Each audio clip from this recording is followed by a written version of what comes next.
What's up, you guys? This is my type of shit. Um, Today we're doing an episode on the INTJ, which is our 16th type and also our 18th episode of this podcast. And it's crazy because we wanted to do, this is a type that we all are really, interested in. And obviously, Shaun or Mac is an INTJ. But we have a random picker, and INTJ was the last to be picked, so it's kind of ironic because, yeah, all of us really like this type, or at least we have a lot to say about it. Shaun? How's it going, everyone? My name is Mac. I'm an INTJ. Um, I've been waiting for this episode for a long time because there's a lot to talk about with this type. Uh, but yeah, our third host, Emily, or I mean, Michelle. Wow, can't even get my name right. I'm hurt. My bad, my bad. Just kidding. Hey guys, welcome to our episode. Today we're going to talk about INTJ, the last type, and the saying, save the best for last. Hey, Obviously, okay. She's gassing it up. I mean, all of us have a strong feeling towards INTJ that is positive. Let's go. There's no hiding it. I mean, we have an INTJ, so obviously self-obsession, and then INFJ, who's in love with INTJs. I mean, the compatibility there, and then the ENFP. It is kind of idealized in the community, I think. It is. It's probably. I mean, I think INFJ is the most idealized type, and then INTJ. So INFJ is like the feelers type that's the most idealized, yeah. and INTJ is the thinkers type that's most Is idealized. NI that mystical? Yes, 100%. I don't understand. When you have introverted intuition, you actually can understand it, but it's still really difficult to explain because I feel like it is more of a feeling than it is something that you can describe. I have to tell my INTP friend who bases everything on logic, which, don't get me wrong, as an INTJ I do as well, but there's also the intuition as well. Like, I trust my gut. Sometimes I just don't know why I do things. I just do them because I just trust in my gut, and it ends out paying out. And this is not something that the INTP can directly relate to.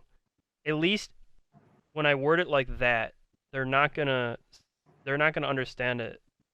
I've gotten into arguments with my INTP best friend about that, because it's like, okay, so he puts logic as the first, most because everyone kind of uses different techniques to try and understand the world around them. So, for example, Emily might use Myers-Briggs and astrology or whatever, you know. But obviously an INTP would put logic first, but I would actually put logic second, and that would hurt a lot of INTJs to hear. But I actually think intuition is first. There's a lot of times where I'll trust my gut over logic, just because I think it puts my life in a direction that I want it to be in. Sometimes I just know, I could just feel like I'm doing the right thing. You know what I'm saying? I don't know. That's my best way of explaining introverted intuition. It's a really complicated cognitive function. Well, and I think part of why it's difficult is because, unlike an INFJ, your intuition is paired with introverted feeling, which is also I think the most intuitive judgment function. So the way that those two work together, you're going to want to trust your feelings a lot. And I'm not to say that I think INFJs do that a lot as well. But the way that you even say it, over your logic, even though I'm logical. No, I hate the way you worded it, because you say I trust my feelings. I don't like that. That annoys me. But but that's what you're saying. That's exactly I don't know. I don't know. Is intuition an emotion? Is it? I don't know. Feelings are not emotions. Feelings are bodily sensations. I feel like maybe, Shaun, are you talking about intuition introverted intuition in the sense of trusting the patterns versus trusting the logic? Yeah, I mean that as well, but I'm speaking of it even more in of a grand concept. There'll be times where logically, if I just used logic for everything, my life would be completely different. But since I have certain like gut feelings that tell me to do certain things, I tend to take other pathways over, like, because there's like the logical way, it sometimes might not always pay out in the way I want it to. I really don't know how to explain it.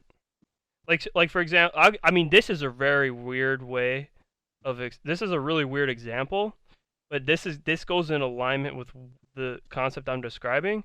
But like, at some point in time, and this is quite insignificant. Like, this podcast is a very small percentage of my life.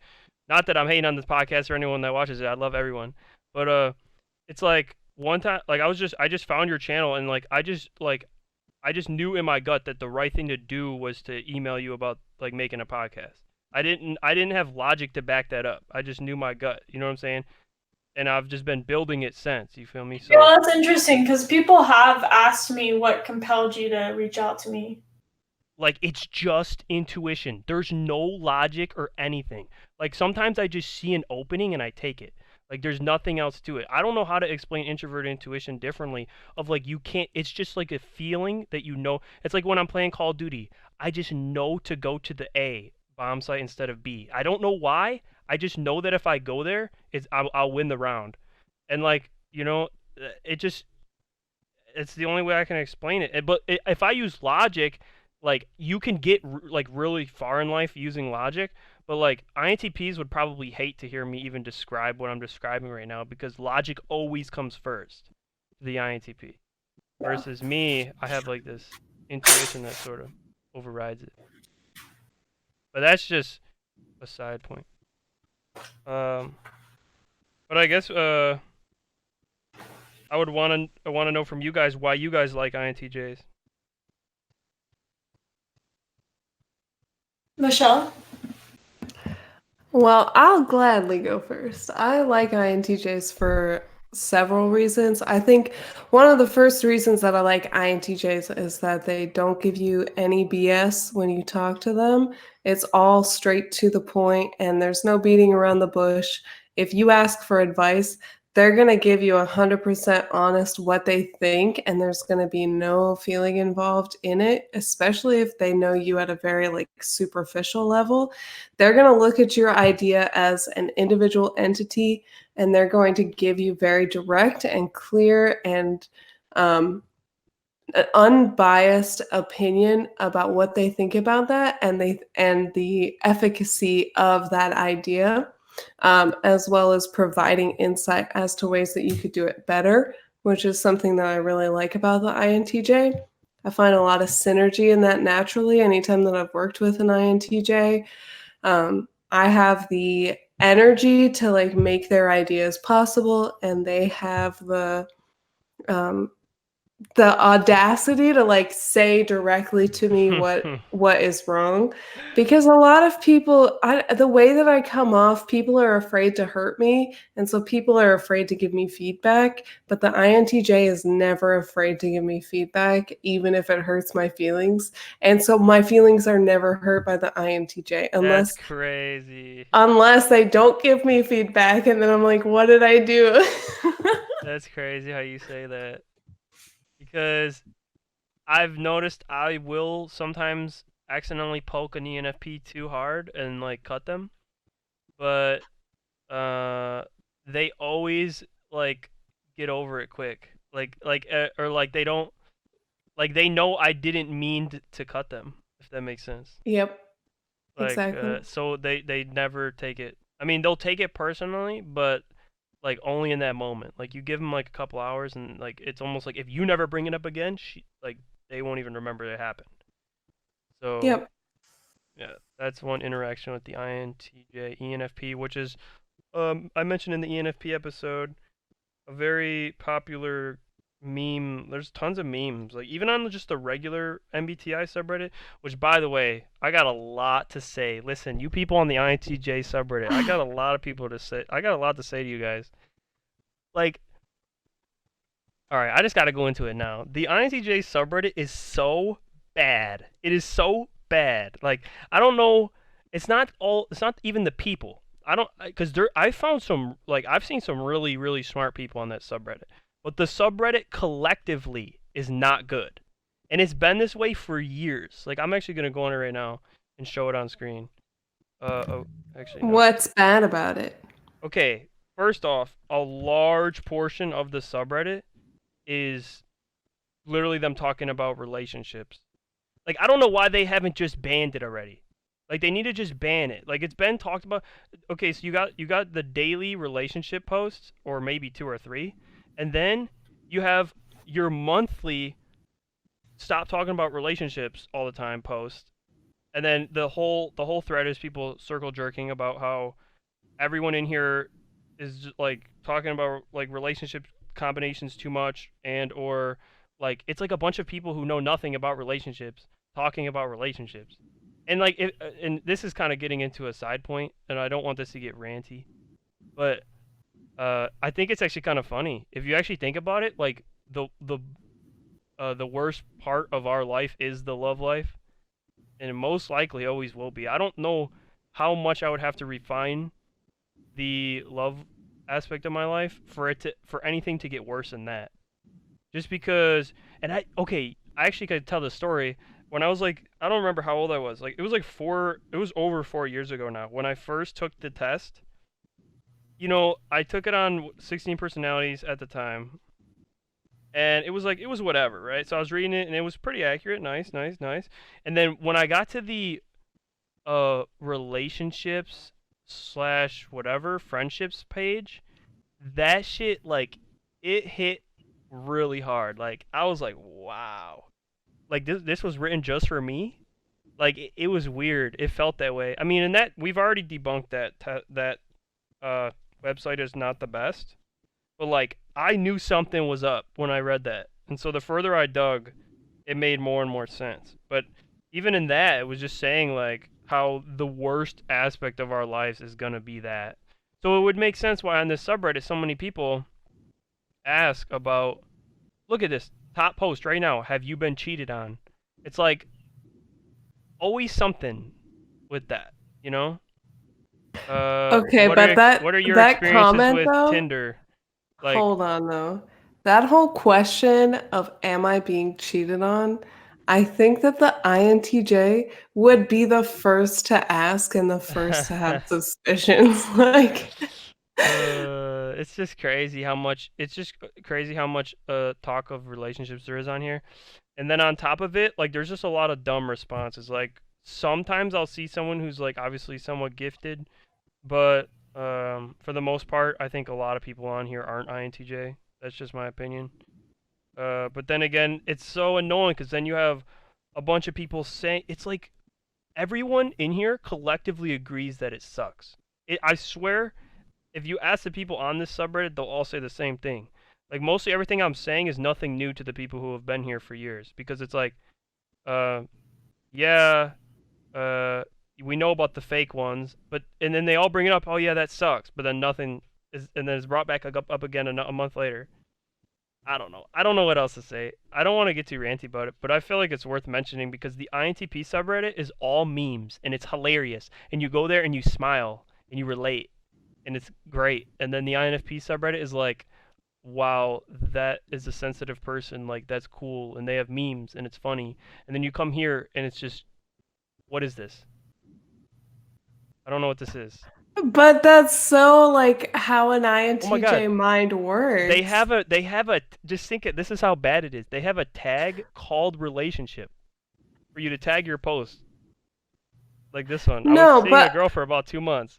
Like, hey, like, why don't you guys go somewhere where people know what they're doing with girls or guys? Like, I don't know. That, like, why are you asking? Well, I think it does make sense because, like, say an INTJ is more knowledgeable in the subject, it would be better for that. Like, I could see why, like, an INTJ would rather another INTJ that's more experienced talk about that stuff than, like, to go somewhere else. It's the blind leading the blind around here, I swear. I don't think so. I think when INTJs, I mean, it's just about experience and, like, actually, like, having knowledge in the subject. If an INTJ really wants to be knowledgeable in relationships, they can be.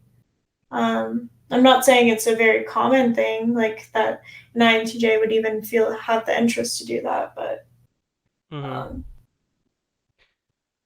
All right, so yeah, I just had to get that out about that subreddit. But I have seen some, like I said, I've seen some capable, smart people on there. So, what I'm gonna go. Oh yeah, so Michelle mentioned what she liked about INTJs, and before I go into other stuff, I want to know, Emily, why do you like INTJs, and what do you like about them? Well, I've always gravitated towards INTJs. I have a few actually. I have a couple best friends that are INTJs, and just in general, I tend to have friends like when. I mean, I'm not saying that most of my friends are INTJs, but I do really get along with INTJs. Like I said, I have a couple best friends that are INTJ. Like one of them I've been friends with since I was 10, and we have been best friends ever since. And I actually helped her this past weekend paint a mural for her baby's room, her little girl, and that was super fun. But yeah, it's like the thing I really like about INTJs is just I am so able to like understand them and relate to them, and I feel like INTJs can really understand me as well on a different level because of NI, and we have a very similar means in the way that we think about things. It's really funny.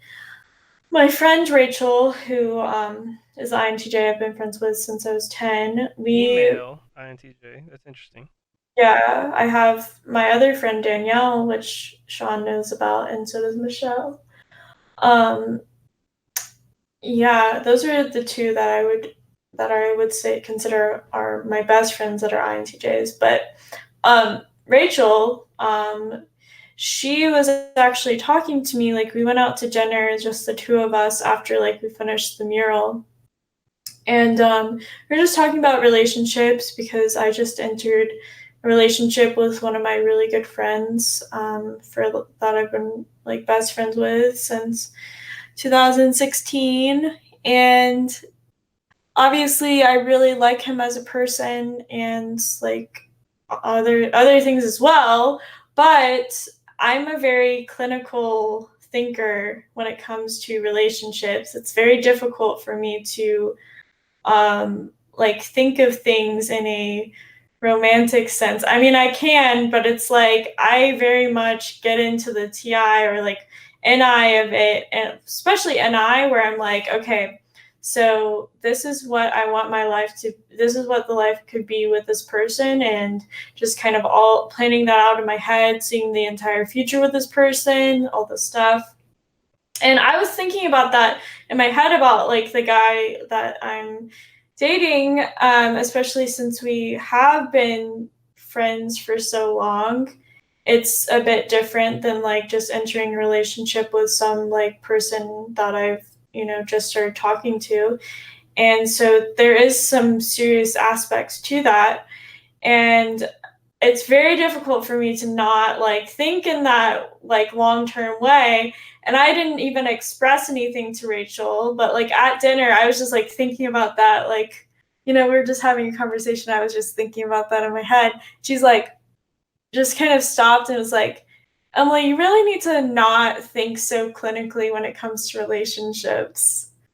Like she was giving me advice about relationships and like saying like, yeah, you just have to like, yeah, I mean, because she was talking about her husband, Julian, who's an ESTP. Mm-hmm. She said that they weren't necessarily someone that like she saw herself with, but they just were right for each other. And this like is INTJ female, right? Yes, and she just I can't wanted. believe she puts up with the ESTP. That's crazy. It makes sense in Socionics. No, it does. Like, don't get me wrong. Like, the type's cool, but like, Yeah, they're you really wouldn't. annoying at times. Like, they're They really are. annoying. I love Julian. Julian's German. Like they met in Germany. It's actually a really cute story. They met when they were 16. So I've known Julian since I was 17. Like I've known him for a long time, and I'm like really good. Like I would consider Julian one of my best friends as well. Like we're just all very good friends. And it's like with him, he is very obnoxious and annoying at times, and I mean in the best way possible. But she was like, yeah, I mean Julian isn't the type that I would like foresee myself, because Rachel and I used to talk like so in depth about our future. It'd be so like that was like our conversations growing up. We just related on that way. And like it was funny because we were very similar in our morals and our like the way of thinking in a lot of ways, but when it came to like other things, we were just very different. And like she would even comment sometimes about how like, you know, it's crazy that like we're friends because we're so different. Because I think Rachel would tend to be friends with like thinker types growing up, apart from one of our friends who's I believe is either an ESFP or an ISFP. She would be friends with like more thinker types, more people that were similar to her in a way. But I was like the artsy like friend that would cry a lot when I was younger and get like anxiety. But we just like really related on a certain level, and I don't know, I really like it's yeah, INTJs have a special place in my heart, and I've dated an INTJ before, and I would say like I understand why. Like it just when I'm around INTJs, I just feel it just feels very natural to me. I I'll can have agree to with try. that. And also, I always leave like a conversation with an INTJ feeling like I want to do better in my life. Like they're in. Damn. She's speaking volumes for our type coming from an INFJ. That's crazy. Yeah. So, I mean, I just love them. And something that's funny, because I've noticed this with Rachel, and I've definitely noticed this with Shaun. Whenever you guys get like, and I'm not saying this is an INTJ thing, it just might be a you guys thing. But when you guys get like particularly passionate about something, you go like this. What? It's like we're cringing at our passion. Michelle, have you heard Shaun do that where he's like he does this like Dude, sounds? we're cringing at our. I'm trying to tell you. Listen, we have emotions, and we hate that we have emotions. Listen, one thing that Michael Pierce says in his INTJ one, which is like a great watch. You guys should. I shout him out like every episode. You guys need to go watch his stuff. But he says something about how like he talks about like our connection with our body, and like I love that he brings it up because no one else talks about this. Like it's so key to at least me. I don't know how any other INTJs out there feel, but like I hate the body I'm in. I can't stand it. I've never liked it. I feel trapped inside of it. It's like claustrophobic. It's frail. It constantly needs maintenance. Like I can't stand that my consciousness is trapped in here. No one can explain why. It's not very fun. I don't know many other types that have this kind of connection with their body. I've always struggled with physical fitness. Like it's not fun. Of like and like eating and just like all problems, like logistical problems that you have in with the connection to your physical body, have always been a problem with me. And it's overly sensitive. That's on top of it because I don't know if that's a gifted trait or not, but I know for me, my nervous system is hypersensitive. So I know I guess it is kind of like a more of like an Asperger's trait or something, but like I don't like being touched. I prefer to isolate myself. Like really bright rooms bother me. Loud sounds annoy me.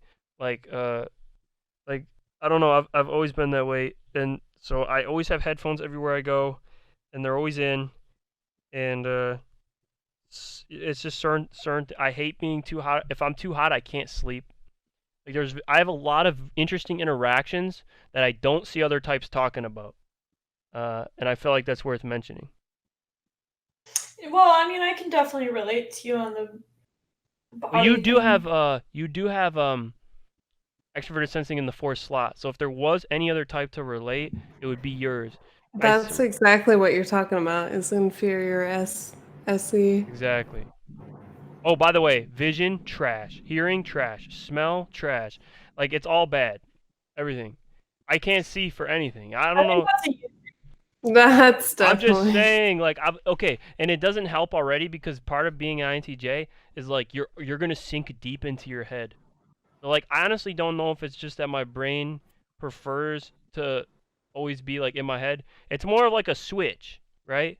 Like it's like a switch. Like I'm either in my head thinking or I'm fully engaged with my senses. But they get overstimulated very quick. Like one of the most Mm. painful experiences in my life, and at this point I'm getting soft, guys. I don't mean to be acting like this, but like one of the most painful experiences of my life was going to a concert, and it was just so goddamn loud and annoying. A lot of INTJs on the subreddit will vouch that going to bars is just ridiculous. Like it's like hell for us. Like that's what hell is. It's like an overstimulating, like an ESFP's dream is an INTJ's nightmare. Like a really overstimulating environment with lights and shit. Like that's not what we want, right? We want a quiet room, and this stuff can be stimulating within the room, but it needs to be controlled. And like, don't get me wrong. Like when I consume art and stuff, I actually specifically look for like really colorful, beautiful, abstract art. So I almost look for really stimulating art. But like there hits a point where like my senses start to shut down because I get overstimulated. I It mean, does I can happen. definitely relate to that. It's not maybe in the same ways, but like for me, if I go to like a store, I particularly don't like shopping, especially at stores that are like, for example, for some reason, Old Navy really triggers that for me. Like going into an Old Navy, just like I don't know what it is about that store, but it just makes me uncomfortable. There's just too much going That's pretty on. funny. That's pretty funny. Um, I'm not gonna lie. I also do that with IKEA. I know a lot of people She love gets IKEA. overstimulated I in know Old people Navy. love IKEA, but I just get like claustrophobic in there, and I'm just like, there's just too much. Like I need to get out. I need to get out of here. Mhm. That's funny. Um, That's crazy. IKEA overstimulates her. That's pretty funny. Uh, there's certain stores that will really trigger it, but I really do not do well in certain it's funny. I'm places. laughing at her pain, but I also it's not even a laughing matter. I mean, I don't know. Things are overstimulating. Like I get uh I get zooted off coffee easily. Like any like they say to if my doctor prescribes me 2 pills or something, I always take half. Like they don't understand that that I don't know the extroverted sensing in the fourth slot can do this kind of stuff to you guys. Well, I mean, I can relate to you too. It's like, I mean, with alcohol, it doesn't take me much. Exactly. Same thing with that. Yeah. Which I mean, I have a pretty small frame, but I'm like, I mean, I'm 5'10". Like I'm not like some short You person. Like tall as I'm hell. yeah, so like that's something that people get really surprised by. But Michelle's also very tall. We're like almost the same height. I can't meet you IRL now. I'm 5'9".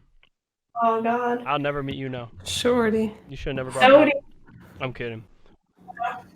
Thinking an INTJ cares about stereotypes. It's well, yeah, social protocol. it's funny like about that. Like people, I feel like people get shocked. Like I met Crystal, the ENFP. Megan Lavoda has her on her podcast, and that's Megan Lavoda's best friend. Is not Michelle, but Michelle is one of her friends. But Crystal, and Crystal is like so tiny. Like she's probably like 5'2" or 5'3", maybe even 5'1". I don't know. But she was like very like that was the thing that shocked her the most when we met is that how tall I was. She's like, I knew you were tall, but you're just like very tall. It was weird for her. But anyways, that's beside the point. I I am tall but yet one beer will make Yeah. like start being buzzed, and I mean I blacked out after just having 3 glasses of wine. Man, Like that is a lot though. blacked out. Like don't remember. So I can relate to that For sure. for sure. I got a list here that I made. So I'm pretty obsessed with structure and systems. I have the same morning routine. I don't like when things shake my structure. Like if stupid things happen that ruin my plan, I have a very specific way I need to go about my day. I'm talking about lifestyle now. I'm not talking about anything else. I'm talking about lifestyle. If you fuck with that, I'm gonna get mad. It's just how it is. And it's not gonna be fun. Like I will be toxic too. But it's rare that happens because I account for most possibilities that could go wrong. But yeah, with structure and stuff, it gets bad. Now, understand, I leave like things open, so like I leave things open for error. So I'm accounting for people to suck already Yeah. before I even structure my day. But and it's not like this is a conscious process. This is unconscious, but I'm obsessive over it because I'm accounting for things to go wrong during the drive because people are trash and can't drive correctly.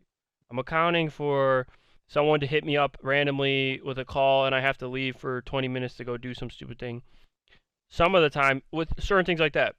But if you manage to fuck up so bad that I haven't accounted for it, then yeah, that's pretty bad. And people still manage to do that. So I don't know. Maybe I need to lower my standards. But yeah, I'm obsessed with the... It's interesting. You've said this before, but that's something I've noticed with my INTJ friends, especially like my friend Rachel, because like again, we've been married. Oh my god, I'm not married to Rachel. We've been friends. I'm not married to anybody, guys. We've been friends for over 16 years. So I like know her so well, and I've seen her in situations where she is also very planned out, like very routine in that way, but she will like say, for example, and when we were in Germany, I think her mother-in-law like or brother-in-law or something got like a parking ticket or like some type of driving ticket, and it was associated with Julian and Rachel's car or something. And she like got a call from the people and she didn't know about it. And that really fucked her up. Like she got Dude, pissed. I hate it. She got pissed about it. Yeah, I think that's one of the INTJ cons is quick and intense temper. That means you won't always get it, right? But when you get it, it's going to be quick. You're going to be like, wait, you're not even going to have a second to blink. The guy's just going to be pissed. And then it's going to be intense, meaning it's not intense for you to spectate.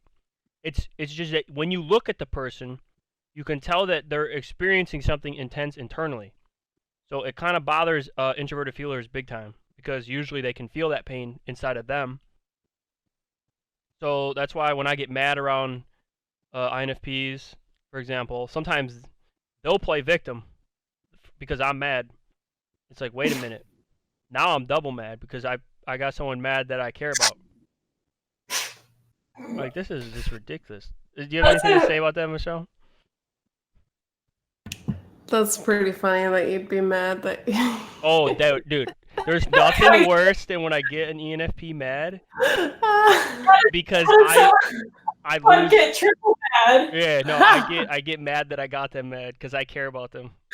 Oh, that's funny. That's annoying. I hate to admit that too. You know, it's funny because this INTJ that I work with, one time I feel like all he did was didn't respond to me, and I was like, "Are you mad at me?" And I was like, "You need to be honest with me if you're mad at me." I'm like, oh.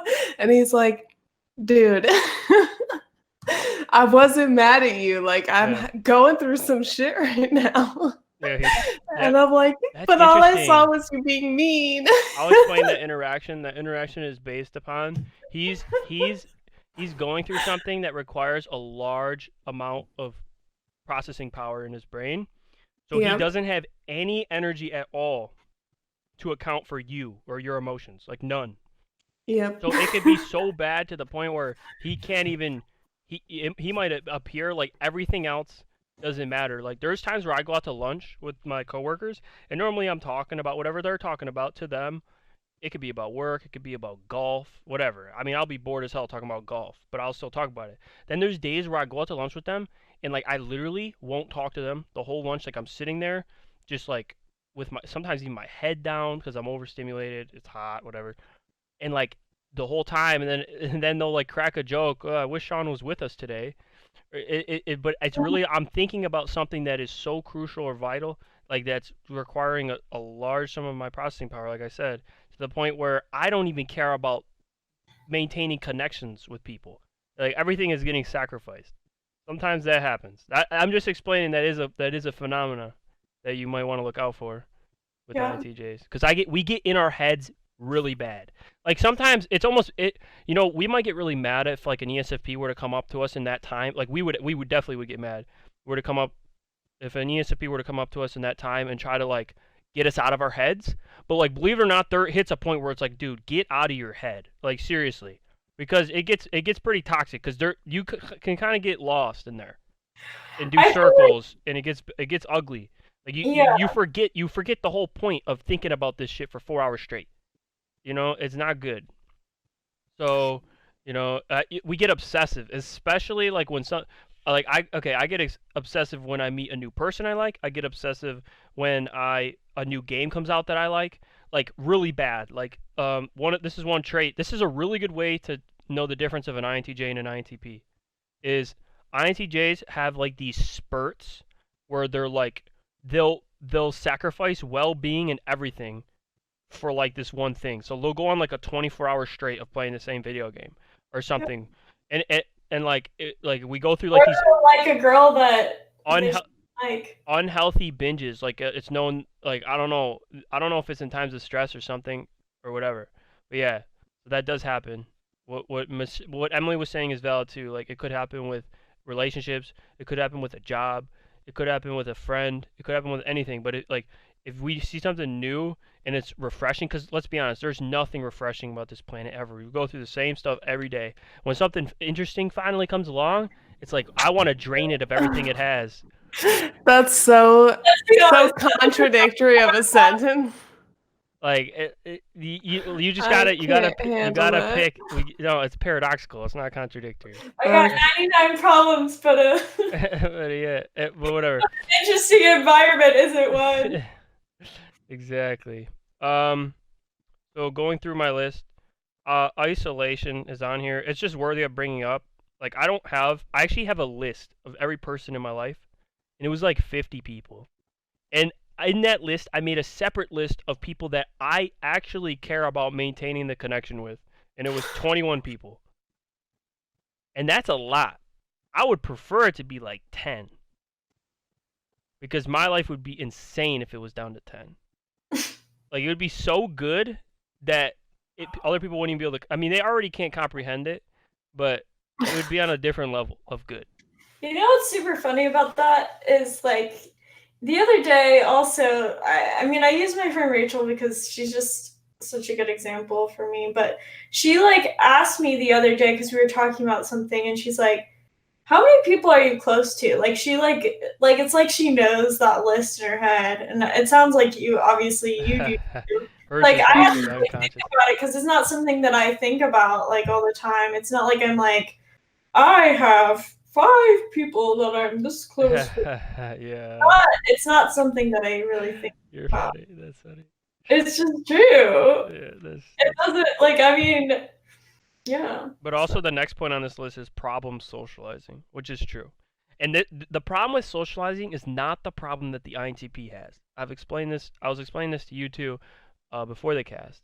But the INTP has issues in that they're genuinely quirky and that they outwardly project emotions in a way that causes them problems socially. Okay? With the FE being in the 4th slot, like I said, they come off a little weird. Okay? That causes issues. Me, I can carry a conversation. My sentences flow very normally.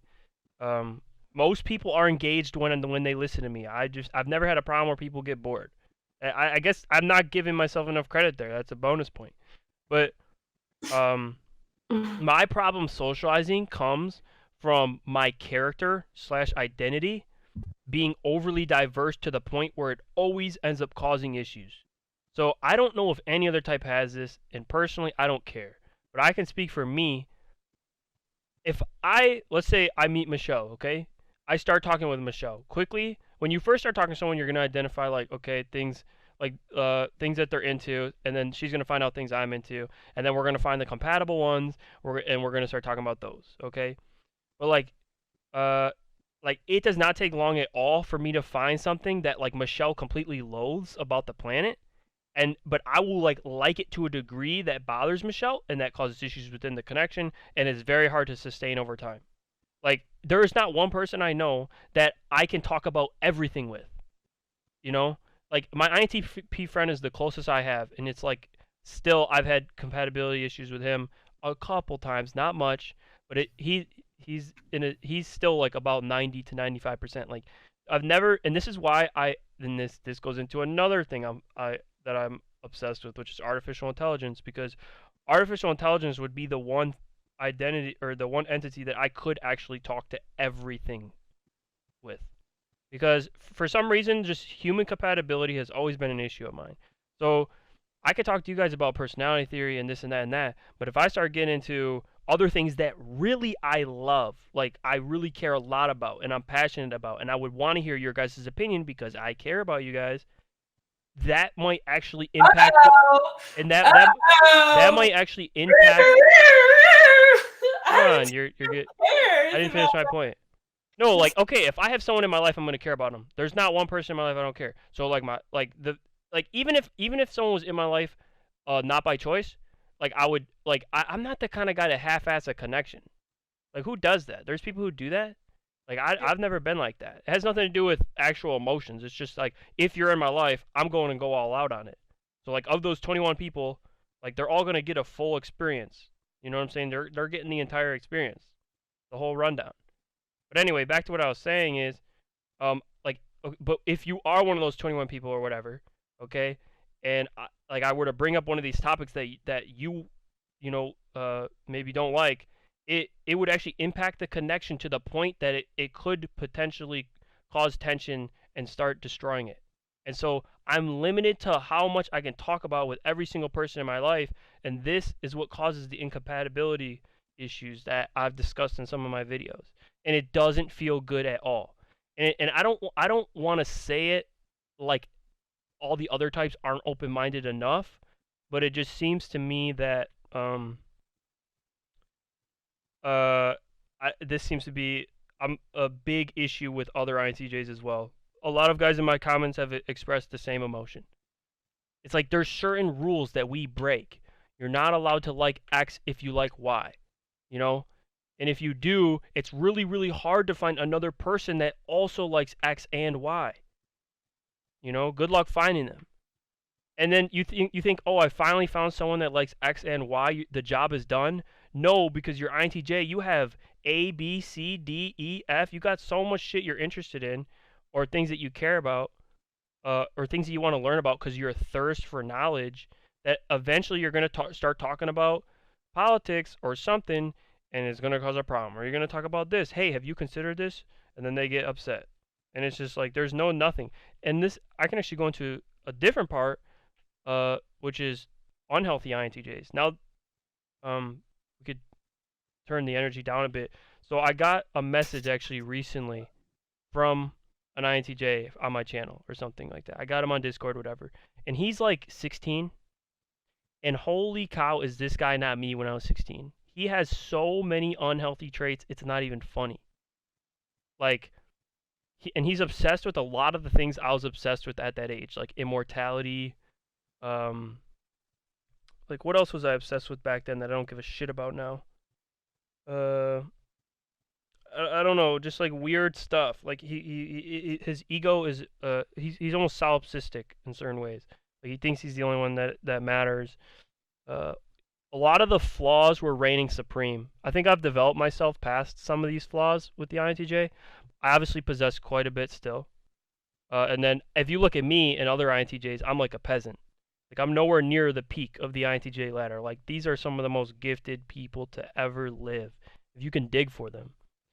And also I don't really play the whole like smart guy role in the way that a lot of the other guys do, where they just only use like really rare English words that are like, you know, it has to be 10 fucking letters long, and you know the English is proofread like a motherfucker, and like I don't do that. You're not pretentious. Yeah, like I'm not hating on that. I respect that style because there's art in that, but I'm not gonna do. I've explained this somewhere else. I don't know if on the air or not, but if you can't explain something simply, you can't explain it at all. That's just the way I feel about it.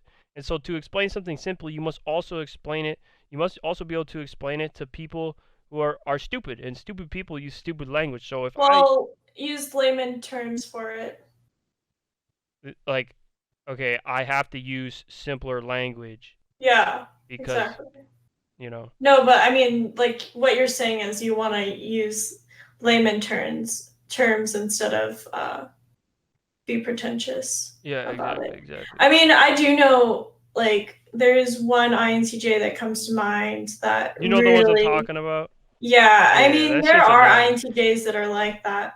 And they have a tendency to be, I mean, other personalities do too, but it's like very much with INTJs because it's just very natural It's for like this them to have ego in that our pretentious community. You air. got to be smart. You got to be this. You got to be that. There's all these. Well, I would also say that INTJs probably at a young age kind of know that they're smart and like, you know, smarter than other people typically. And there is like definitely like I have found that people that may not understand INTJs as much can see INTJs as like egotistical or narcissistic in a lot of ways because they just have this very confident air about, you know, particular things in their life, especially when it comes to intellectual realms. I'm Like so in they, my head. I don't see how. I guess I could easily come across as narcissistic, to be honest. Like, I don't see how I couldn't. well, I don't know about, yeah, it's just like, I tested yeah. as really low on narcissism, but Well, I I'm have. saying to other people, like I'm not saying Mhm. I don't know of a INTJ that off the top of my head that I consider well, not even that I consider that I believe is a narcissist. But they do have this confident air about them. Like, I mean, it's just funny because, like, I mean, I feel like, yeah, I do have a it's big just ego. I'll say that. interesting. I don't think INTJs come across as unassuming, whereas INFJs can come across as unassuming a lot more than INTJs. It's just interesting. Like, for example, I'm very much into the game Settlers of Catan, Mhm. and I get very competitive in that game, and so does Rachel and Julian because we all really like that game. And it was just funny because like Rachel is talking shit and saying I win, that she wins like 80-90% of the time. That's a very high To win this rate. one guy, like this one new guy that like don't even want to go into how like annoying he was during that game. I really don't like people that don't know how to play the game with strategy. But anyways, I don't dislike him, but he just really annoyed me in that game because I am very much competitive. But anyways, she won that game, but then I beat her twice in a row after that. So her 90% win rate took a tank. It took a tank because nosedive. I just started to, you know, I was like, all right, Rachel. And then I just beat her. I doubt her win rate was actually. Beat her and made her cry. Yeah, so we are very She didn't competitive. cry. No, yeah, I love that though. I'm like very competitive. I'm competitive in a way. Like, let me just explain this to you guys. I try hard at everything I do. Like, everything I do, I'm gonna try my hardest. Like, nothing else, unless I'm not trying at all. Yeah. Right? So that means like I have to. It requires more energy for me to be like a for fun play. Like, that's a term in like the League of Legends community. Oh, you're a for fun player. Like, people who just play for fun. Like, Yeah. or whatever. Or North America is a for fun region. Like, they'll call our whole country for fun because the Koreans are way better. Okay? I don't have it in my bones to be for fun for anything. Like, okay, and if you talk to a lot of other INTJs in the web, they'll agree with me. What the hell is fun? I don't know what that is. I've never had it. I don't know. I mean, you definitely had fun, but you don't. I don't know what that is. All right, so I don't know. I'm clocking out. It's interesting because yeah, I mean, my friend Danielle talks about that as well, where she's like a robot. I mean, she goes to Georgia Tech, so she is doing engineering at Georgia Tech, and anybody that knows that school knows how difficult it is. It's one of the best schools in the country, and she like just doesn't get any sleep, does so much stuff like academically, and is like a crazy person. And then there's Rachel.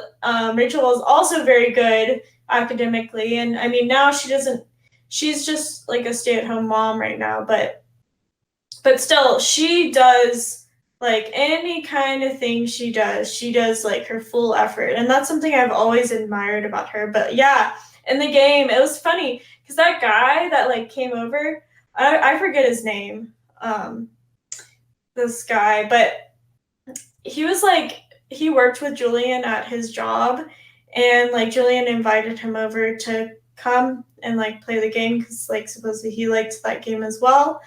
And as soon as he walked in the door and started talking to Rachel and Julian, because I was in the other room, she comes back and like comes into the room with me, and she's like, "Yeah, he's too nice for us." Wow. And she's like, "Yeah, all of us are too mean for him."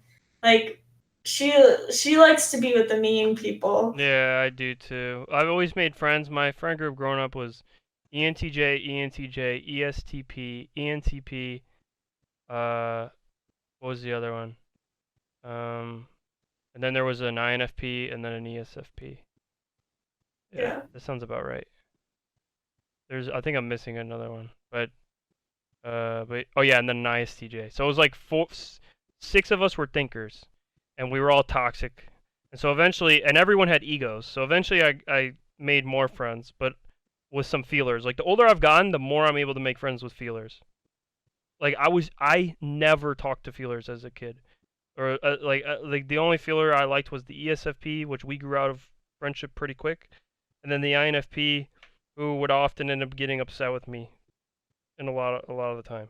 Yeah. So like as an immature INTJ, the only people who could tolerate me, or that I would tolerate, maybe it is a two-way street. Maybe it's that I just do not tolerate the feelers as a kid. Well, it's interesting because I've never really, I mean, there's only been really one time that I can think of where Rachel offended me. Damn. That's crazy. I asked people, I said, I've literally been in talk. Okay, so the 2 friends I play Call of Duty with all the time, I've talked to them, and I was like, dude, I feel like I'm a mean person, or I've said something like that. And my INFJ male friend, which is a very rare specimen, similar to the INFJ or INTJ females, this guy said he said I'm not mean, and I was like, I couldn't believe it. I don't understand why he would say that. And then other people have said I'm not mean either, but I feel like I'm mean. So I don't know what it is. I mean, maybe it's the people I'm close with know that it's not like that, but the people no, even INTJs that I'm not close with, I don't think of as mean. I think it's just like a personality thing. Like I just understand INTJs on a different level, I feel like, than like a lot of people do. It's like the NI, we can relate to each other. It's like I don't take anything personally. And it's funny because like going back to like how you were saying earlier about how INTJs don't like, like they will plan, like you're going to plan for mishaps or something like that, and you really don't like when people or something happens where it like goes awry. Rachel was actually, she always talks about this with me. She says like she really likes both her and Julian love me as a guest. More so, she said, more than anybody else, because like when I'm together with them, it's just like an extension of them in a way. Like, I mean, yeah, I bring stuff to the table, I have opinions, but their lifestyle doesn't even change. I just literally go with the flow with their life. And like, I'm not high maintenance, so I don't really like cause any trouble. If anything, I add to the situation. So like anytime we interact, we all leave the situation feeling like uplifted rather than drained. And sometimes when I hang out with certain people, even if I love them, I can feel kind of emotionally or like physically drained. But I don't feel that with them. So interesting. And vice versa.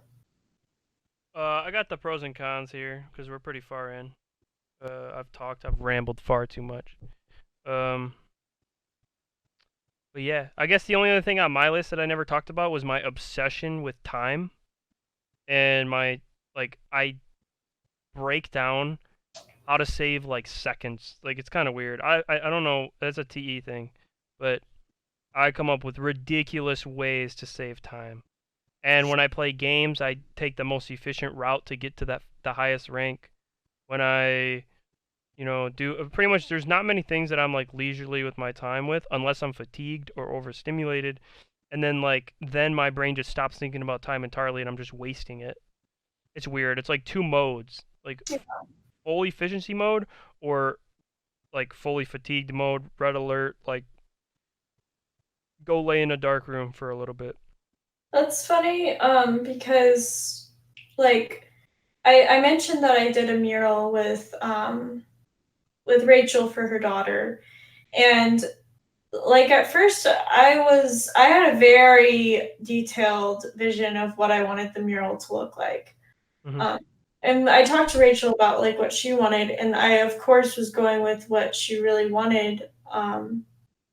And anyways, it ended up we ended up not doing it as detailed because Rachel just wanted to do certain things, and like I had to just go with the flow because it was just very clear that I mean that was a very INTJ moment there because she was like, all right, let's just start doing larger strokes, and then she just like would do things that I wouldn't have done. And for example, like we made this like large flower that she painted, and I would not have done that. Like there's many things that I would probably have not done, but I just I just went with it because I knew that she was trying to be efficient about it, but it ended up looking good regardless.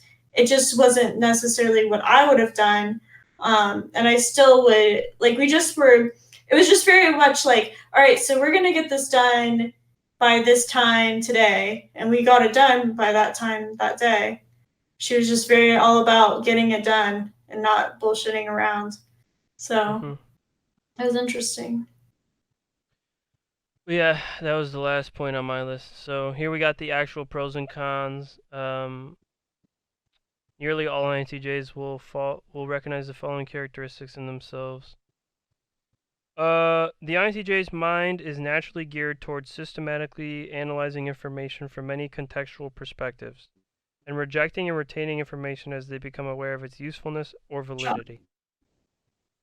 They probably do very well in school and in any pursuit that requires serious analytical thinking. My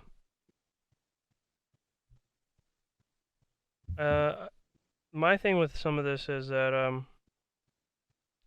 though I am geared towards systematically analyzing information, and it's always from different perspectives, I didn't do well in school at all. But that's because school felt like fucking jail. And so I explained this actually to my grandma earlier today, that like I love learning and have a serious thirst for knowledge, but like school is literally not a place for people. Anyone who wants to learn should not go to school. Like it's the last place you'll learn anything. You'll learn what pain is. That's a very important lesson. So, but you don't need to learn it to the extent that they enforce it. You can learn it through a million different other methods. So, I didn't do well in school, but to be honest, because I was optimizing like 8 hours of my day on like some other video game to like somehow keep up with my depression I had at the time, which every INTJ is going to be depressed if they're forced to go to that jail cell. So I don't know. I'm very adamant about that, just because I don't know. I find what society does to learning to be pretty vile, to be honest, because I still love learning, and I would go to school and like fail a class, but spend the whole hour reading like insane, like some of the most like exclusive information on the planet. Like I had to dig forum through forum, link through link of this guy who had 2 posts, and I only found from this other guy, and but I finally got to this post, and it had some of the best information I've ever saw in the world on it. Like I spend my whole day digging on the internet, learning things that no one else is talking about, finding really exclusive YouTubers, figuring out INTJs, all this other stuff, but not doing well in school. So, yeah, definitely not. School does not have anything to do with how smart you are, more just you have to actually do the topics. I've had some classes where the whole class, every day, I remember in high school, it was like It's like this government class. I didn't know anything about government at the time, and I was like always kind of interested in it. So like the teacher was lit too. Like she was cool, so she would always talk, and the whole like it would be like I would raise my hand and ask a question, and she'd say another sentence, and I would raise my hand. It got to the point where I stopped raising my hand, and it was just her talking to me and everyone spectating it. That was the class. And then I would go to the next class, and my head would be down the whole hour. The teacher would resent me because I would watch Twitch the whole hour because I found their class to be non-useful. If I found the class to be useful, I would engage with the teacher and learn a ton. But if I found the class to be worthless, I wouldn't do shit. That's interesting. And so I managed to get through and get the degree or the diploma, but it was just like I would only engage in class. I would literally ace these classes that I cared about. But it like I don't know why. I don't know if it was my ego at the time. I was just like I don't need this or whatever. I mean, going back, I still don't think I would change anything just because it's such a dreadful experience. I mean, I've felt pain in other ways. Like I don't know. I still say easily the worst thing that's ever happened to me is school. Okay, and I don't think that will change. I don't know what could be worse. Because it's bad in a way that other things aren't. It's literal theft of my time. 17,000 hours of my time gone. Because of the government, because of other people. And I'm not saying there isn't some value in it. Would I be the person I am today without it? No. But I would probably be something much better if it didn't exist. So it's like, oh, you want me to be grateful for what does exist when there could be something better? I don't know. That's just me. At this point, I'm ranting though. I don't know if any other INTJs experience the same emotions about school as I do. But that's really how I feel about the topic. Yeah. They're extremely insightful and see things that are not obvious to others. This ability to see patterns and meanings in the world can help the INTJ in many different ways. I don't know. What do you think, Michelle? Say that one more time. It says they're extremely insightful and see things that are not obvious to others. This ability to see patterns and meanings in the world can help the INTJ in many different ways. Yeah, I think that that's something that I kind of brought up in a recent video. Like, you guys are very, you might not be immersed in the physical reality, but you're incredibly aware of the physical reality. And because you spend so much time thinking about the patterns between things and thinking about how things are going to end up if they continue in the patterns that they are, I think that makes you guys just naturally insightful. And that's just like where your mind goes first. And then because you have extroverted thinking next, you're thinking, what's the most efficient way to get to that? Like, what's the most efficient way that this thing is going to happen? Because you've already determined that this thing is going to happen. And so you think about the most efficient way then. Mm-hmm. As far as seeing things that are not obvious to others, there's a counterpoint that goes with that this guy isn't talking about, is that although I can see things that other people can't see, and that I know this for a fact, there's also things that everyone else sees that I can't see. So it's a double-edged sword. Like, the things that come easy to normal people, I don't have it. I mess that stuff up all the time. Like very simple things I can't do. Like, I just mess up, like, the dumbest stuff all the time that I know other people wouldn't mess up. I can't even think of an example. Like, it's really bad. Like, you first off, you start to develop this identity, and then you start to think, well, I know about this and this person doesn't. And then you start to think, but then you somehow fuck up, like, putting ice in an ice tray, or like just stupid stuff that makes no sense. Like, you've deemed yourself capable, but you can't do anything. You can't do the simple stuff. Your light bulb goes on in your car, you're done. You're through. I mean, if you don't know a guy, it's sitting there for a year. Like even technological things. Like, you think, oh, someone like me should be able to fix a computer. Fuck no. There's INTPs and even INFPs are better troubleshooters than I am. So certain things don't come easy to me. That come very easy to other people. So it's definitely not like I was just given some gift. There's a lot of flaws of being an INTJ that people don't talk about. And then obviously, what I was saying with the bodily functions, like shitting is hard. All this other stuff is a difficult process because You're not in tune with it. You hate the fact that it's there. Blah blah blah. Other INTJs have talked about that in great detail, so I don't even have to cover that too much. When given a goal or context, an INTJ is able to generate all kinds of possibilities. They're able to see a problem from many different angles and come up with a solution that fits the needs of the current situation. What do you think about that? You guys have any comments on that? I want to hear what Michelle has to say. I mean, I don't really have anything to add. I would say that's pretty accurate. Generate all kinds of possibilities. I guess so. I mean, it does happen. It's an interesting way that it happens. That one is more back to the intuition point I made back in the beginning of the episode. This is a good one that people don't use enough, and I see people not noticing this that even know me for a long time. They don't take criticism personally and are open to changing their opinions when they're shown a better idea or a better way of doing something. Yeah. Like last night, this ESFJ was pointing something out about her phone, and I was like, no. She was like, look at it. It's lit up. And I was like, oh. I was like, you got to lock it or turn it off. And she's like, no. And she was like pointing out that it was like a lighting issue in the room, and I thought it was like a software bug. And like, she thought I'd be mad that I was wrong. Like, I like being wrong. Like, in instances like that, right? Where it's like, you've shown me the superior. Like, if I'm wrong because, and I'm going to grow because I'm wrong, I like it. But if I'm wrong because like I put my shit on the line and it ended up being wrong, then I hate it. Like I don't know, it's hard to explain. No, I know exactly what you're saying.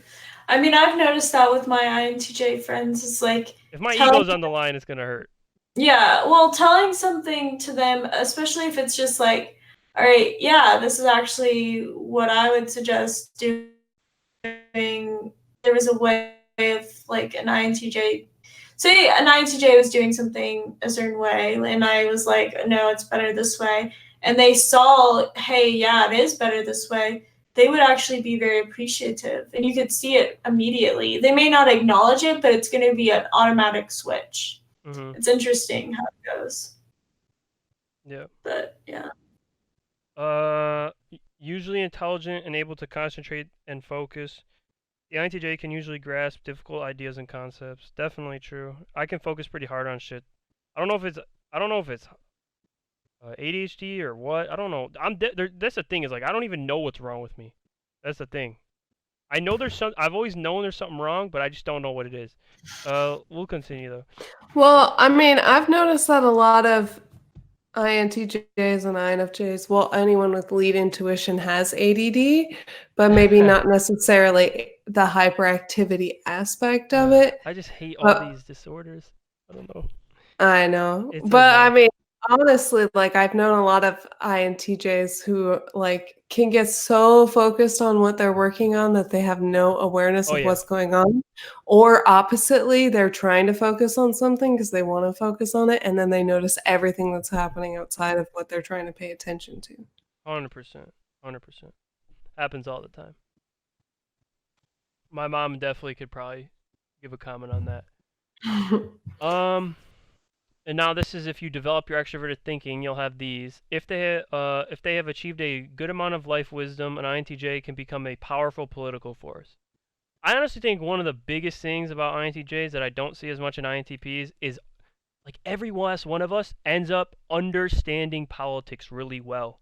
Like we might not even like no, there's some that obsess over it. Like there's this INTJ YouTuber I watch, and he is like, you know what's funny? He talks about how like there's nothing interesting on the planet, as I was saying, and stuff like that.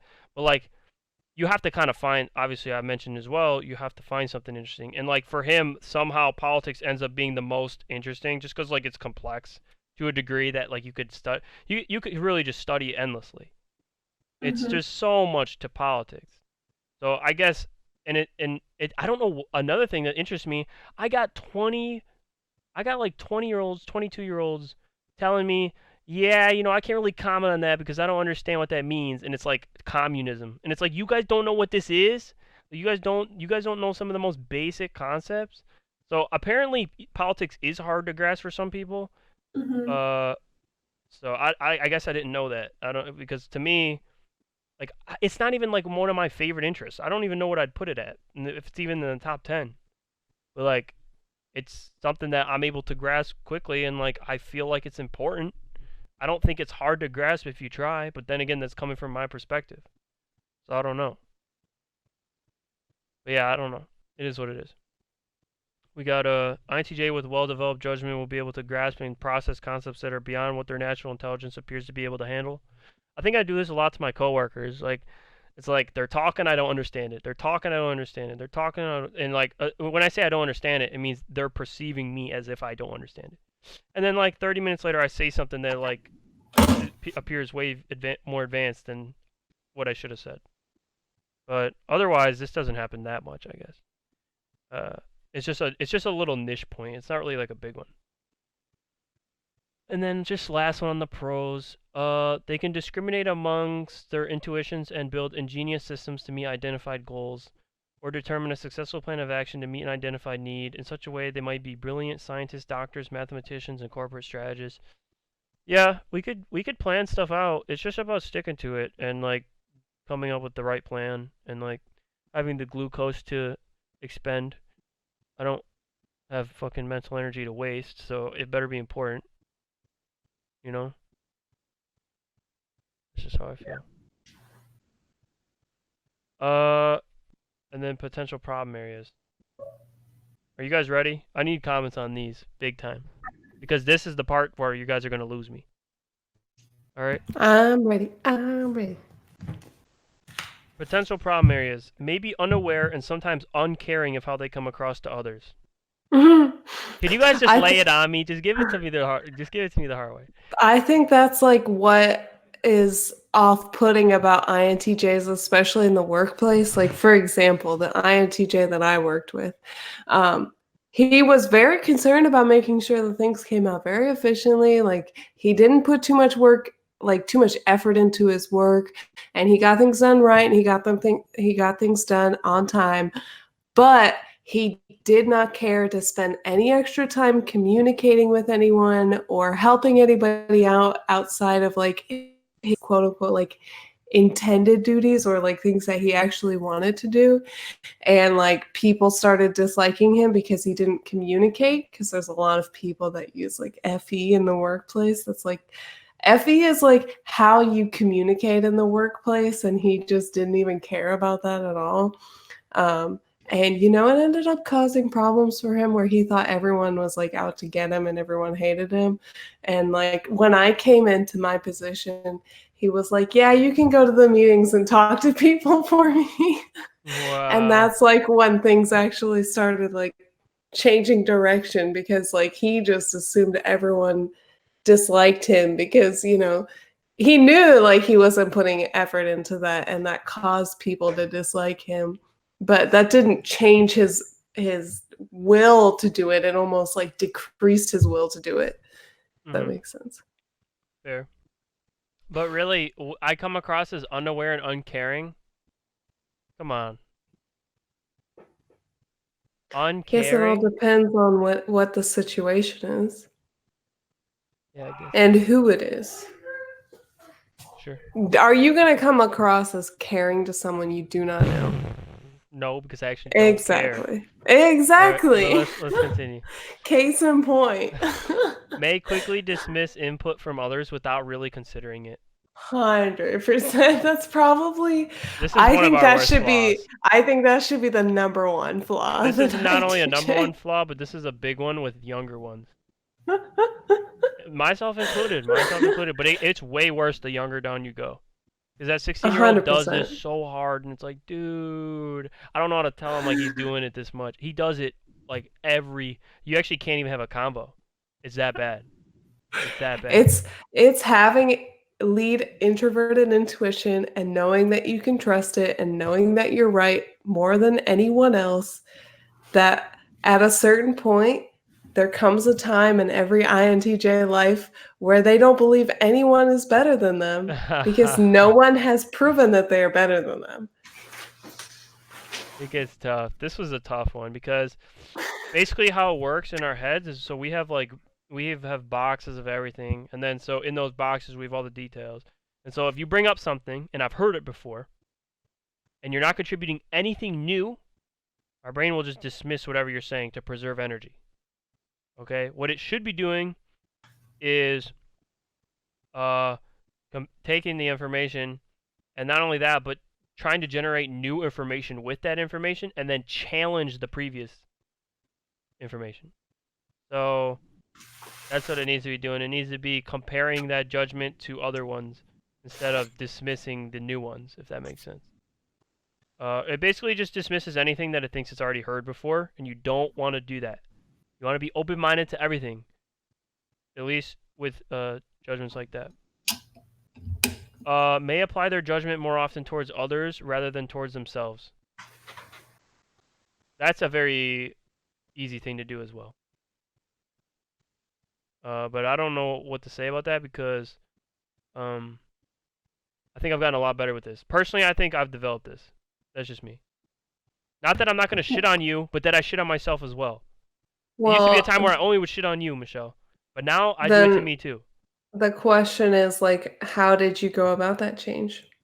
I think it was just an age thing. It like pain. It took a lot of pain. You just have to grow. I don't really know if there's any one way to do it. You kind of have to just live till you realize that I'm a piece of shit too. And then once you realize that, then you could start your life. But until then, it's tough. Because then you think, oh, I'm not a piece of shit, but everyone else is. So you just judge everyone else. That's like a 16-year-old mentality, like I said. And then you realize that, yeah, you're just as bad. With their ability to see an issue from many sides, they may always find others at fault for problems in their own lives. This one bothers me the wrong way because I don't know how to apply it to me.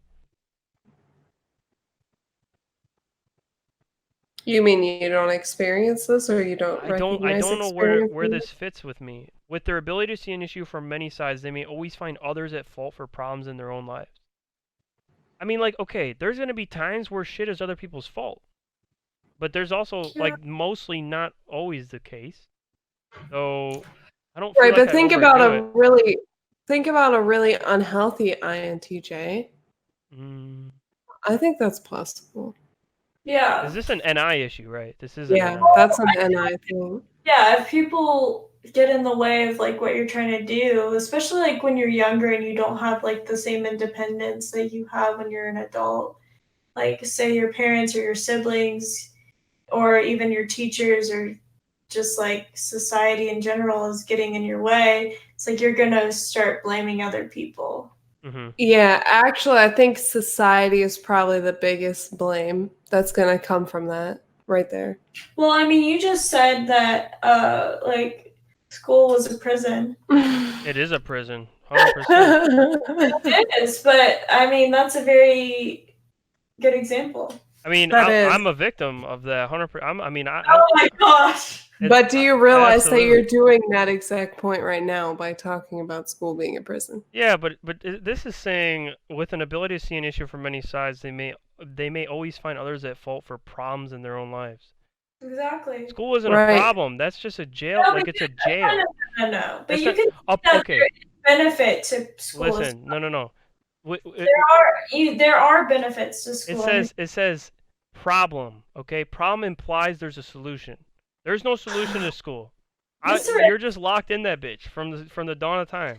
I think right there, that mentality right there is exactly what it's talking about, where you say that there is no solution because everything is shit. And I think that both NI-DOMs can kind of get in this mentality, but what do you want me to do? Clap my hands and start having fun? I already told you I don't know what that is. No, but that's exactly the thing, because you cannot, because you get that point where you're like, okay, this is what it is. School is the problem. Now you I never- see this problem as unsolvable because you found out that what the solution is, but the solution is unsolvable. Like, you see what you've done. You've put yourself. I don't know. You've taken this problem Play yourself. I don't know. and put a reason to it that's unsolvable, so you can think about other problems that you would rather solve. Maybe. I don't know. You got something, but you're reaching. Let's continue.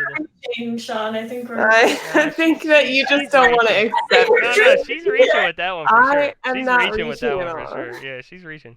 It's funny, okay. I had the same conclusion that Michelle did, and I feel like a lot of other people will too. I mean, someone out there understands that, like, that point about school is not an actual problem. It never was a problem. It's just torture. That's all it was. It's reality. That's what it was. It was never a problem would be like, man, I'm fat, and I'm fat because of other people. No one, like, that's not, like, I would never say like that. Like, a problem is something that would be my fault. Now, this is what makes no sense. School was not my fault. It never was, and it never will be. Like, if I was still going, it would be. But guess what? I realized, the second I realized that it was pointless, I stopped going to college, which I was in for like a year and a half.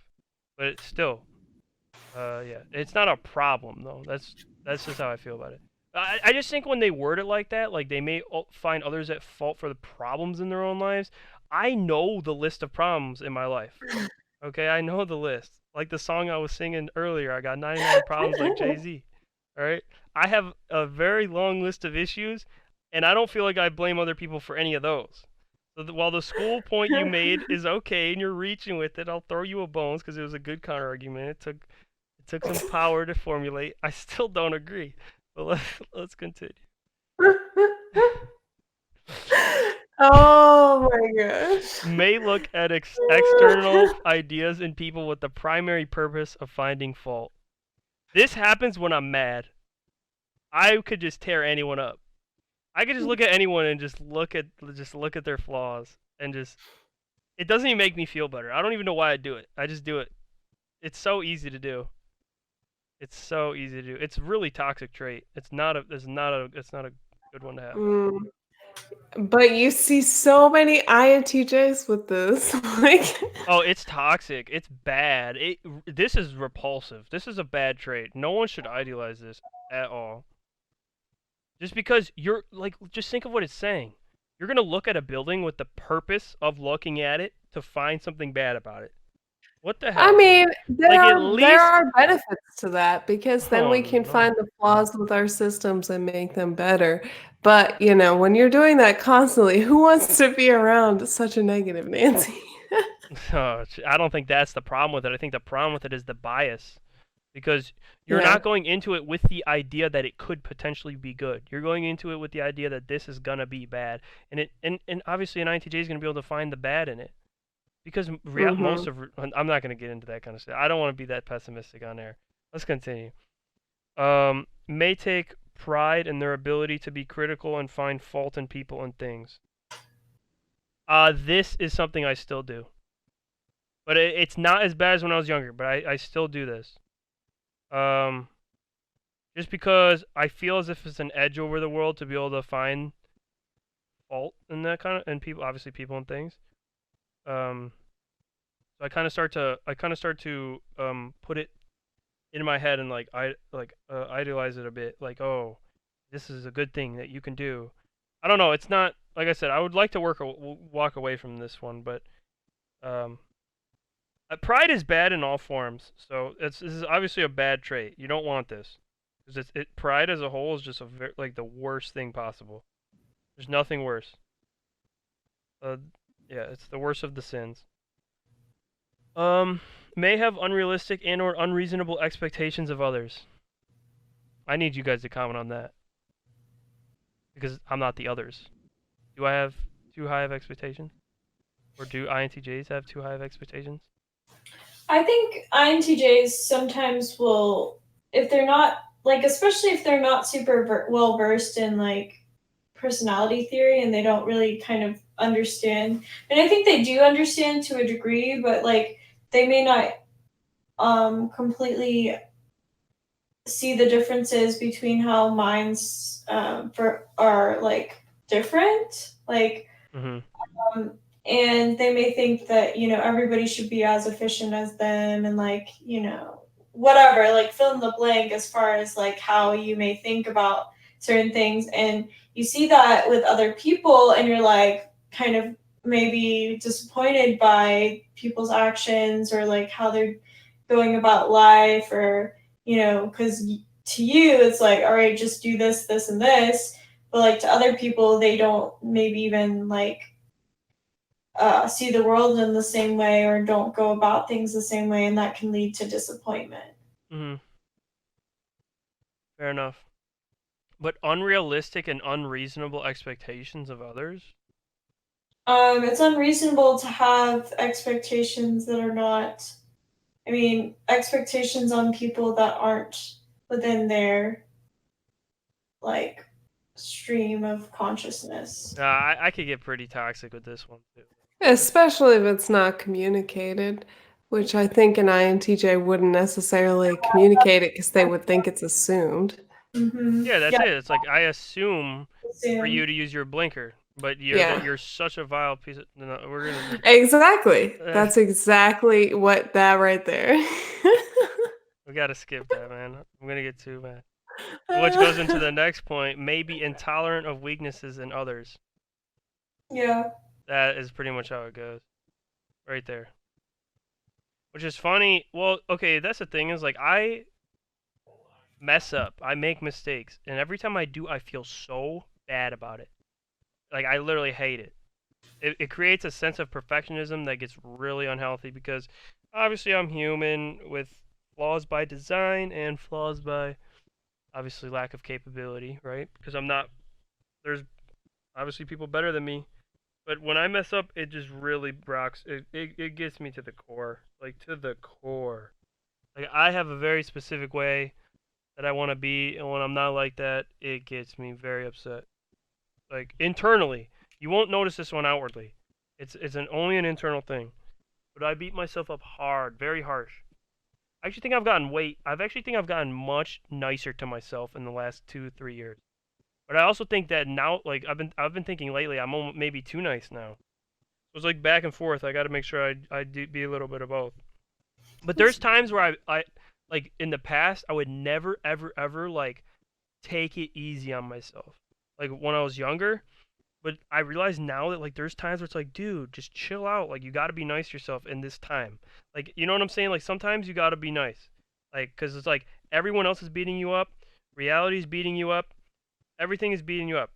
The random chaotic aspects of life, everything, and the last thing you need is yourself to beat you up too. So I try to be nicer to myself now, but that can get out of hand quick. So I make sure I'm also kind of harsh on myself. But I do that naturally. So I don't know. This one's a tough one, but yeah. The next one may believe that they're always right. Yeah. Yeah, especially like a younger INTJ. Yes.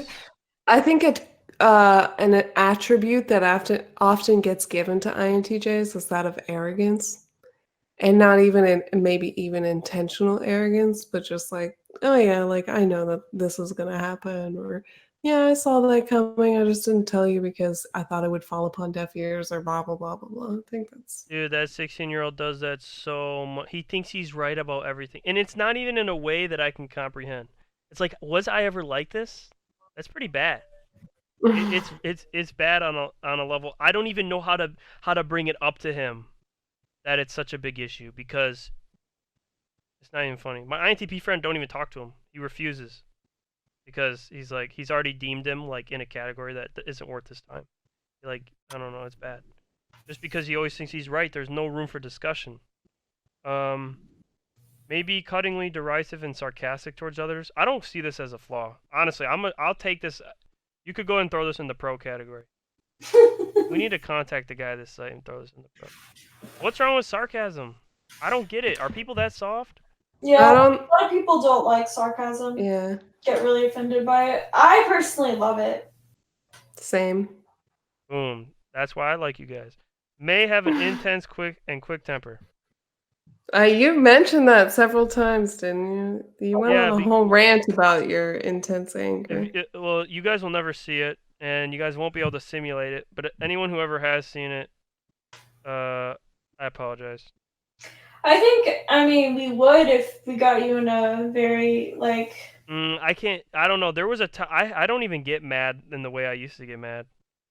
Like, I don't know. I guess there's certain things though. Like in my first relationship, that was rough. Like I would get so mad because like it's just not logical. There's so many things I can't solve with it. It just doesn't make sense. I don't know. I try to make sense of it, but there is none. And so if I'm losing, I want to know why I'm losing because everything is a game. And so if I'm losing, please tell me why. But there's nothing. There's nothing to tell you why. Not the girl, not the people on fucking Reddit, not the relationship coaches, not reality, because reality's not telling you. It's like, well, why is this failing? And you don't understand because love isn't a logical thing. So that's a very difficult thing. So I would get very, very upset and angry, and then yeah, then the girl can play victim, etc., etc. Who cares? May hold grudges and have difficulty forgiving people. I don't know. This one's a weird one. I'm running out of energy. Definitely can. It's definitely true, but it's true in a way that isn't true. Like on the surface, it's not exactly. I wouldn't word it like this because I'm very forgiving, but like I do kind. I don't know. I don't know how to word it. Someone really slighted you. Like, I mean, I've definitely... I I'll mean, just view them different. I'll forgive them. I don't know. There's definitely an INTJ that I have in mind that, and I'm not saying this is from like someone that's more developed as an INTJ, but there is an INTJ that I have in mind that does not like me, despite me actually. Pretty harsh words. What? Oh, I mean, it was like I rejected him, and I mean we were good friends before that, but it was also the way we went about things. It was just very immature. I mean, this happened when I was like 21. I think he was like 23 or something, maybe 24. But it was like just a horrible way of going about it. And like the whole next year, anytime that someone, like, I mean, basically I was mentioned in almost every single one of his conversations, and he just like absolutely saw me as the devil and hated me. Like, any chance he got, he would bash me, and he like tried to go completely against me. I mean, INTJs, when they are upset about someone, it's like a vendetta. Like, hold up. I got a question. Well, I guess we're pretty far deep into this, but this is a good one. I'm actually gonna like. I'm asking this out of curiosity. Have you ever seen an INTJ get mad, but it's like we're not like raging, like we keep it inside. Yeah. You wait. So can you tell though? Like, is it obvious? I can tell. Like it's like festering. It's obvious. It's obvious. Okay, but like 100%. what do you guys do about that? Like, It's like a flicker with the eye. what is it? There's like a flicker that you guys have in your eyes when you're mad. I don't know. It's just like I can tell and I can sense it. Like I kind of get pissed and like just stop talking, and like everyone at the table can tell I'm mad, and then they're like trying to like they like I hate when people try to cheer me up. Like that doesn't work. Just let me like I need some time alone. Yeah, that's how I am too. I like to be alone in the moment and then come back to the situation. Like if someone tries to provoke me, I mean not try to provoke me, but like if they try to talk to me or like say, "Oh, are you okay?" or like give me a hug or something when I'm upset or mad, it just does not work out. Yeah, 100%. I agree. You know, this one I never understood either. May see so many tangents everywhere that they can't stay focused on the bottom line or the big picture. But I feel like NI is the most big picture function that exists. But what about when you're stressed? Yeah, I guess you would sink out of that, right? I think it would be really difficult when you're stressed because it's normally something you can rely on, but if you're in a super stressed state. Mm-hmm. Fair. Well, is there anything else you guys want to say? I mean, that's about it on the cons. There's not much else to say on these cons here. Yeah, I mean, I think we all kind of, like we've mentioned before, all have a special place in our hearts for INTJs. Damn, Though- how I don't know. How I can't come up with a term. Wonderful of a compliment. I don't think any of us give a shit, but And that's what makes you so great. oh, by the way, we do care about things, and the things we care about very deeply.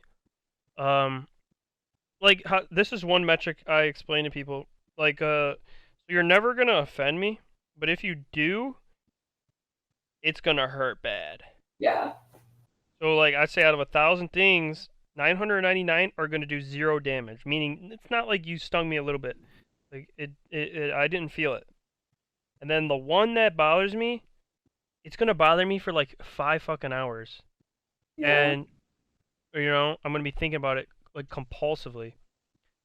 But the thing also is like, you still might not know. A lot of the times you won't know because I'll blend it in with the other 999. So there's a lot of times, like earlier today, my coworker said some bullshit to me, and I literally was pissed about it for like 3 hours. But he wouldn't have known because I wasn't so mad that I was displaying outward responses. Oh, I can tell though. No. There's times where you will be able to tell. But I'm saying no, like the very subtle ones. Those are the ones. Maybe you're better at reading it.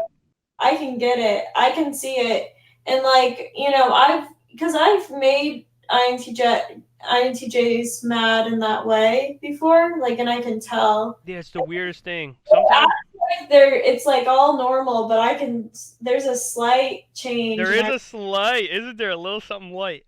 Definitely, I agree. But most people wouldn't be able to detect that. But maybe you have a knack for it. Yeah, I do detect. I think it's an NI thing, maybe. But yeah, we went for a long time. Michelle, anything else to say about INTJs? INTJs are pretty great. Not much else to add other than that. And this is your last episode. There have are anything you want to say lovable to the little- people? It's been a wonderful ride hanging out with you guys and talking about personality. And it's not like I'll never talk about personality again with these wonderful people. It's just, maybe gonna be a little while. And that's okay. That's just how life goes sometimes. That's just how it goes.